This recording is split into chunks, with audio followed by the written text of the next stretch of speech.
I stayed at office after hours, and I found something I was not supposed to see. Enjoy rest of your shift, dude. Sam said. I could sense the sarcastic grin on his face. Fuck off. I mumbled, not raising eyes from the desk. We had a pool this morning. Whoever gets his number drafted, they are staying for overtime to input data from old paperwork into our digital system. I picked 7, which was my lucky number. At least, I thought. As soon as the 6 p.m. hit, everybody in the office left, leaving me alone to work until God knows when. I understood why I had to do this stupid task. Company was doing bad, like, really bad. Our budget was cut, we have let some people go too. Our manager wanted to appear as he was actually doing something other than scrolling Reddit all day, so he stated that we need to investigate data from the previous years, back when we filled out quotas by hand, and compare it to today's. Manager dropped 2 cases of folders shortly before everybody left. Seeing the size of them made me want to puke. I knew I was in for a long night of manually inputting numbers into Excel spreadsheets.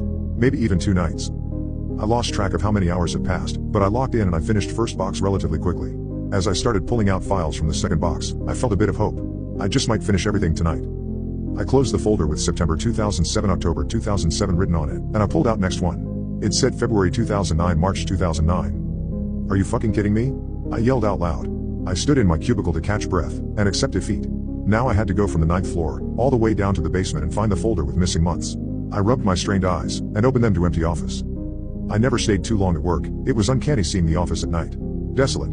Overhead lights were shut down in each cubicle except mine, and other than green exit sign, I could only see shimmering glow of downtown visible in the distance, through the wall-high window panels on the opposite side of my cubicle. My building was near by the industrial zone, at the outskirts of the city, and I suddenly realized how alone I am. Perhaps not in the building, but in the radius about a mile, as only thing around it were parking lots and roads. I checked the watch. 10:31 p.m. Come on, focus. Imagine how Sam would tease you if he knew you were scared of being alone at work. I shook at the feeling and went for elevator. Hallway never seemed this long during the day. As I was making way towards the elevator, ceiling's lights kept turning on by the motion sensors, turning off just seconds after I passed them, some of them ominously flickering and buzzing. I stopped.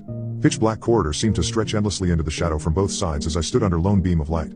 I looked back, half expecting I would find a silhouette standing in the dark. I shrugged, and kept on walking, increasing my pace.